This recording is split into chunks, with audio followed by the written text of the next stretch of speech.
ridho ilahi, bekal akhiratku nanti.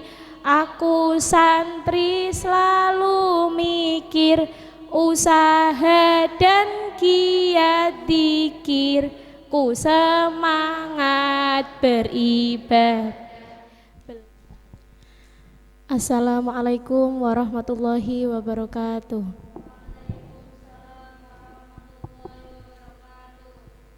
Bismillahirrahmanirrahim. Qala al-muallifu rahimahullahu ta'ala wa nafa'ana bihi wa bi ulumihi fid dharaini amin.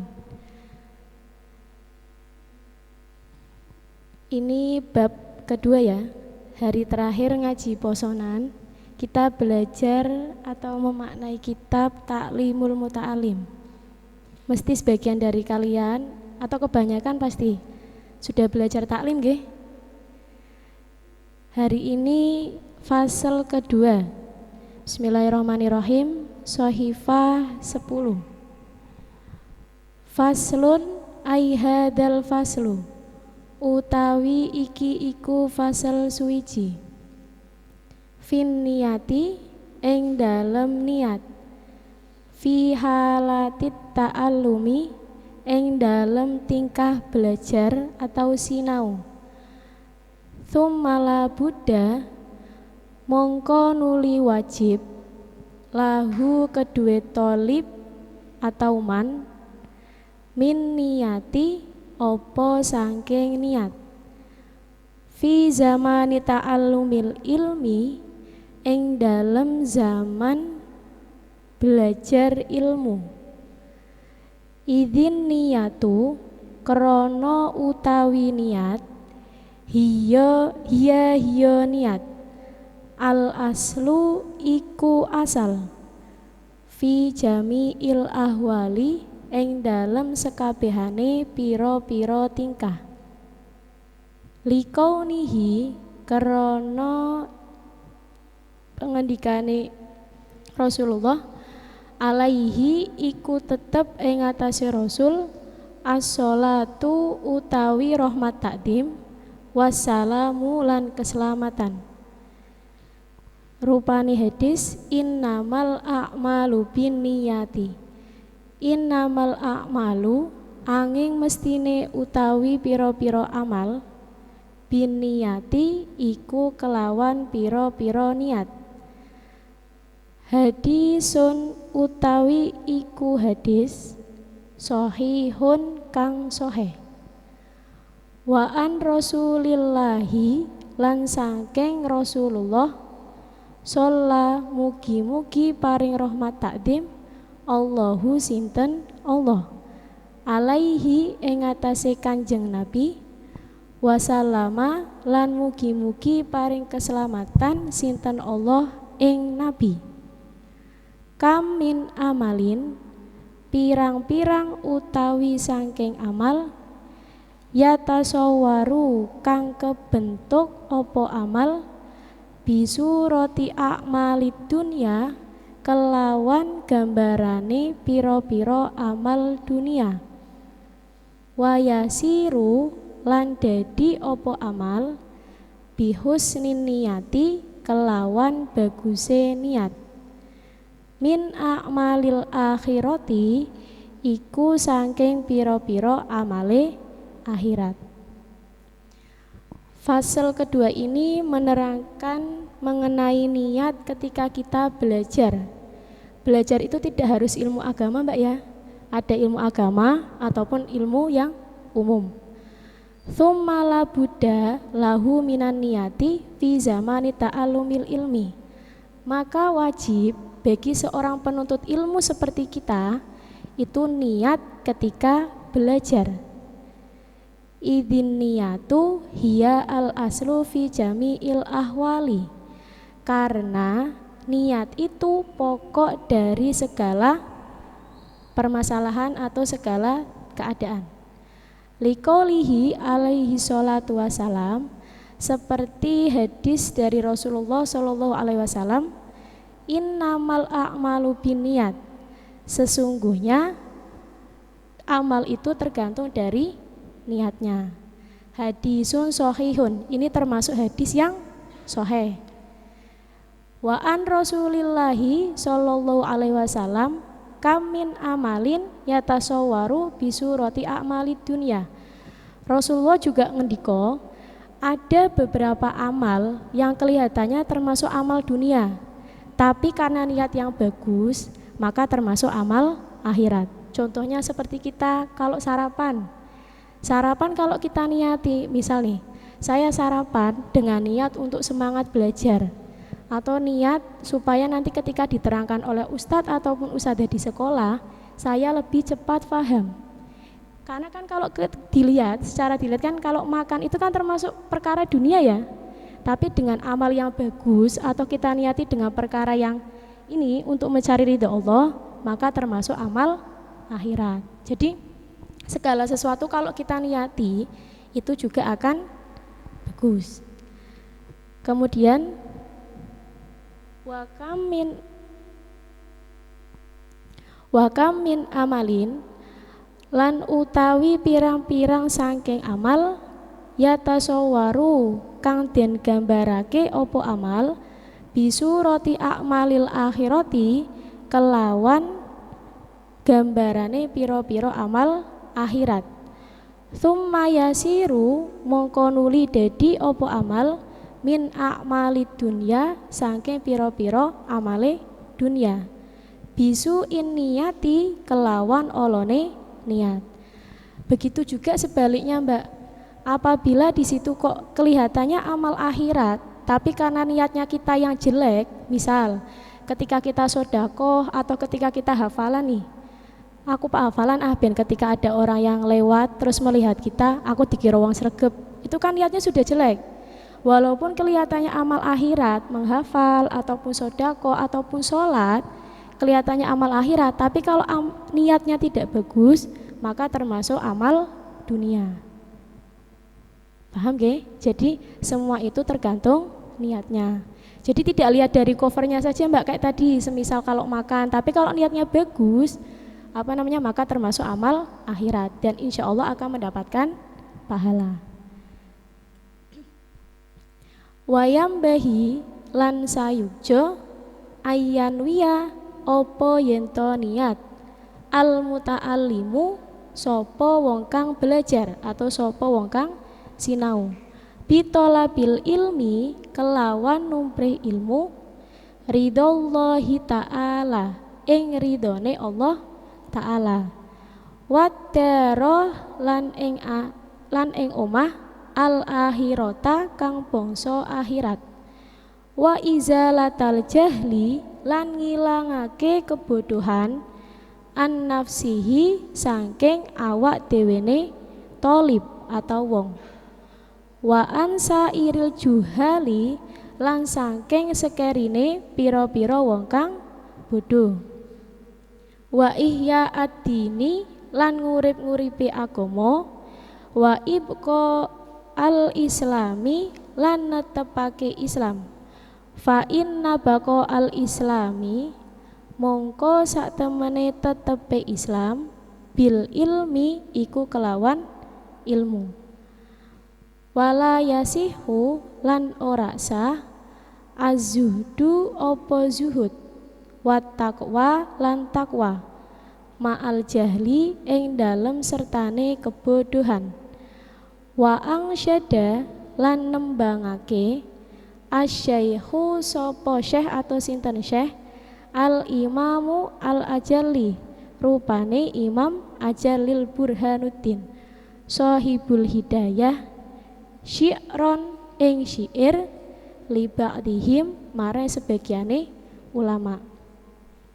Kemudian seyogyanya orang yang belajar seperti saya dan kalian, ketika kita mencari ilmu bitolabil ilmi ridallahu ta'ala, maka niat yang paling utama itu adalah mencari ridho Allah. Karena percuma Mbak kalau kita belajar dengan tanpa mencari ridho Allah, itu juga sia-sia. Selain tidak dapat pahala, itu kan juga tidak bisa mendapatkan ilmu yang bermanfaat ya. Makanya niat yang paling utama adalah untuk mencari ridho Allah. Kemudian yang kedua, wadarul akhirati, dan untuk mendapatkan pahala di akhirat. Ustazah tekankan lagi, tidak hanya ilmu agama, ilmu umum pun ketika kalian berangkat sekolah dari rumah, mungkin ada yang diantar ataupun naik sepeda sendiri, pokoknya ketika keluar rumah itu harus diniati, saya niat belajar yang pertama untuk mencari ridho Allah, yang kedua untuk mendapatkan pahala di akhirat. Insya Allah Allah mudahkan Mbak Mas. Mungkin ketika kalian di sekolah itu akan cepat paham atau mungkin hafalannya juga akan cepat. Kemudian wa izalatal jahli, yang nomor 3 adalah menghilangkan kebodohan, an nafsihi wa an sairil juhali, untuk diri saya sendiri ataupun untuk orang lain. Maka ketika kita belajar atau mencari ilmu itu yang ketiga niatnya adalah saya belajar supaya saya menjadi pintar atau menghilangkan kebodohan untuk saya sendiri ataupun orang-orang yang bodoh. Misal saja nih, dalam satu kampung ataupun satu gang, misal dalam satu gang itu tidak ada yang bisa mengaji Quran Mbak. Ketika kalian sekolah di Salafiyah dan masuk takhasus, kemudian kalian belajar, itu kalau diniati untuk menghilangkan kebodohan diri saya sendiri, ketika kalian mendapatkan ilmunya kan bisa diajarkan kepada orang lain. Nanti ketika orang yang diajarkan sama kalian itu mengajarkan lagi kepada orang lain, nanti diajarkan lagi kepada orang lain, itu pahalanya akan sangat banyak. Itu termasuk amal jariah. Kelihatannya sepele mungkin, tapi kan kalau diamalkan terus oleh orang lain, maka itu akan termasuk amal jariah. Kemudian wa ihya iddini, yang nomor 4 adalah untuk menghidupkan agama Islam. Wa ibqail islami, dan juga untuk melanggengkan agama Islam. Fa inna baqa'al islami bil ilmi, karena sesungguhnya langgengnya agama Islam itu adalah dengan ilmu. Kalau enggak dari kita sendiri, siapa lagi Mbak? Makanya di sini perbaiki niat, kualitasnya juga ditingkatkan. Wala yasihu azudu wa taqwa ma'al jahli, maka tidak dikatakan sah atau tidak dihitung zuhudnya seseorang atau takwanya seseorang itu karena dia itu bodoh. Jadi sesuatu perkara itu Mbak Mas, kalau tidak ada ilmunya itu tidak akan ada maknanya. Ya. Jadi antara amal dan ilmu itu saling berketerkaitan. Wa ansyada asy-syaikhu al-imamu al-ajali Burhanuddin Shahibul Hidayah syi'ran li ba'dihim. Di sini Syekh Imam Ajal Burhanuddin Shahibul Hidayah itu mensyairkan kepada sebagian ulama. Di situ syairnya fasadun kabirun alimun mutahattikun wa akbaru minhu jahilin mutanasikun huma fisnatun fil alamina adimatun liman bihima fiti nihi yatamasaku sholli wasal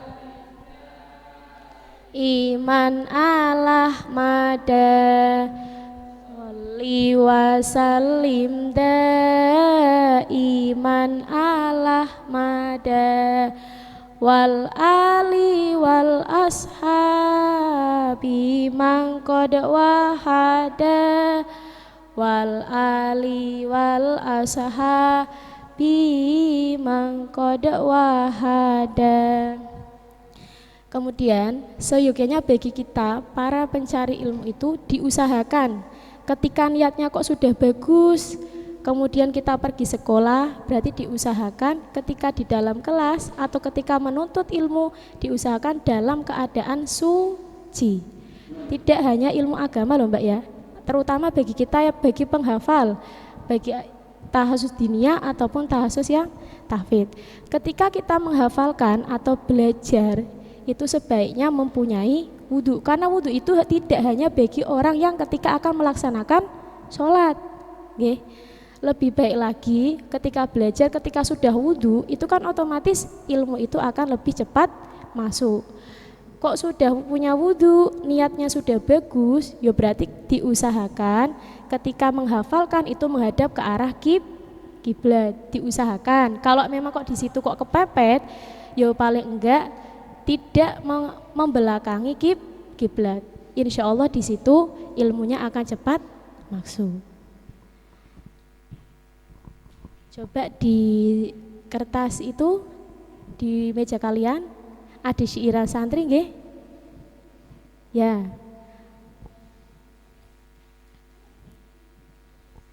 Di syiiran santri.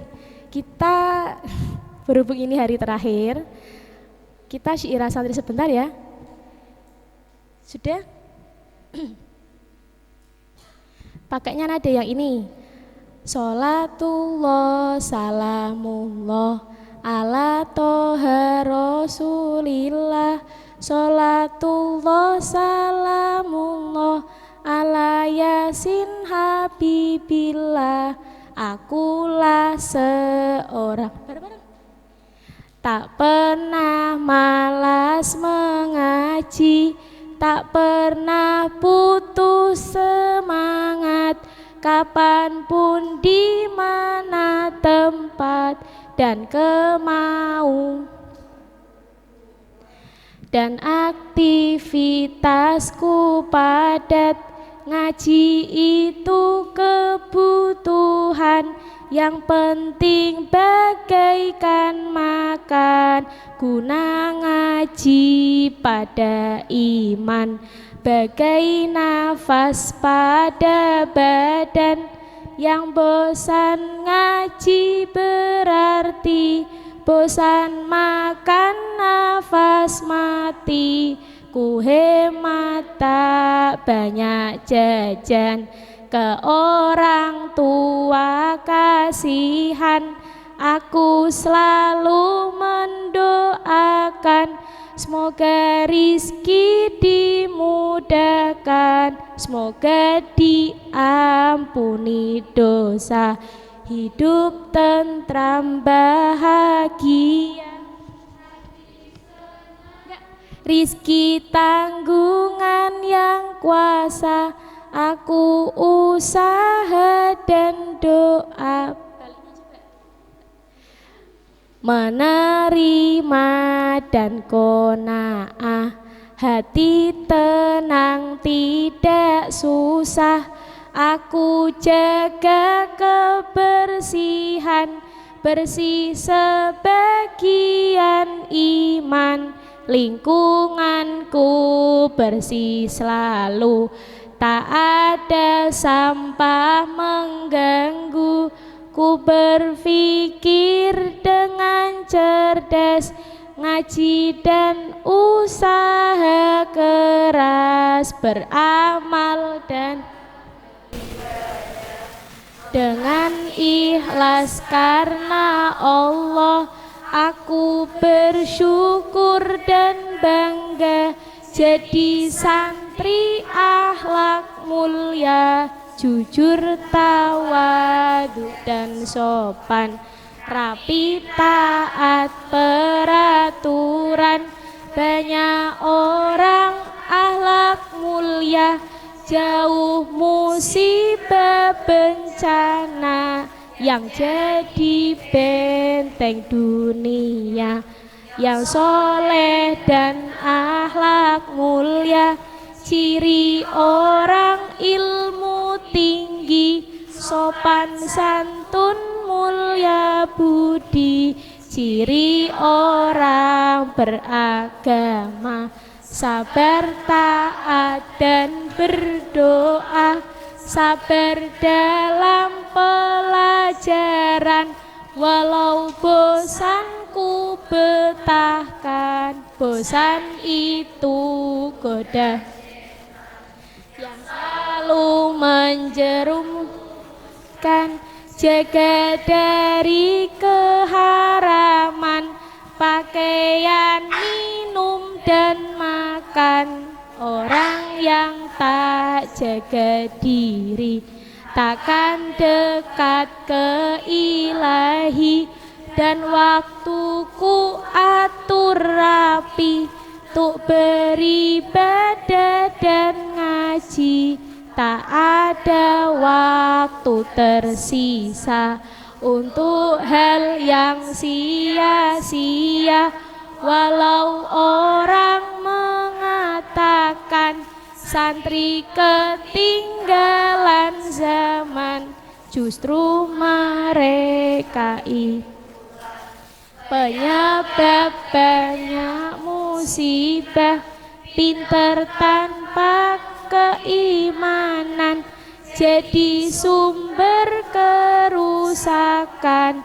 Korupsi di mana juga polusi udara, hutan gundul kebanjiran, alam rusak kekeringan, tanah longsor, gempa bumi. Dampak dari teknologi bila tugas dibebankan, senang ikhlas ku lakukan untuk cari ridho ilahi. Bekal akhiratku nanti, aku santri selalu mikir, usaha dan giat dzikir, ku semangat beribadah. Belajar tak kenal lelah, jika ada rasa bosan, jemu juga kejenuhan. Olahraga otak segar, lalu semangat kembali. Sabar dan syukur ilahi, sebab aku telah lakukan hal banyak kemanfaatan, perkara yang tak berarti, tak bosan tak jenuh pasti. Akhirat menyesal rugi, aku santri orang hebat, mikir dunia akhirat, berakhlak dan ilmu tinggi, mikirnya hingga hal mati. Modern bukan berarti pinter ilmu teknologi, tetapi gersang hatinya, tak iman tak beragama. Tetapi modern itu pandangannya jauh tentu, dunia kubur akhirat disiapkan dengan cermat, dengan taat dan ibadah, tak merusak tak serakah. Jikalau aku tertekan dengan banyak peraturan, ku senang alhamdulillah, iman menang nafsu kalah. Aku di rumah belajar, bantu orang tua sabar, sopan dan baca Al-Quran, dan ilmuku ku amalkan. Ku bergaul dengan teman yang bisa menambah iman dan ilmu pengetahuan, tidak orang yang urakan. Temanku ajak agar ilmuku menyebar, ku tak akan terpengaruh hal negatif hati keruh. bila ku menonton TV, hanya berita ku cari, juga siraman rohani, tambah ilmu tentram hati. Aku tak suka menonton gosip, ngerumpi dan sinetron, sebab TV dikuasai orang Yahudi Nasrani. Aku yang berdasarkan Al-Quran, omonganku tidak sabar, laukku sabar. Aku tak akan mencuri, cuci pakai. Aku santri tidak nakal, hati ikhlas tuh beramal, tak akan gosok miliknya teman, sebab itu dosa, dan sukses itu kuncinya. Semangat senang hatinya, menikmati pelajaran dan kerja yang dilakukan. Hati senang menerima hasil yang dari kerjanya, walau sedih kita mendapat ridho yang kuasa. Yang penting aku usaha, bekerja, tawakal, doa. Keberhasilan itu diraih dengan 1% kecerdasan, 99% adalah ketekunan, kedisiplinan, kesemangatan, keuletan, istiqomah, dan pertolongan dari Allah. Cukup sekian dari saya. Mohon maaf apabila banyak kekurangan dan kesalahan. Assalamualaikum warahmatullahi wabarakatuh.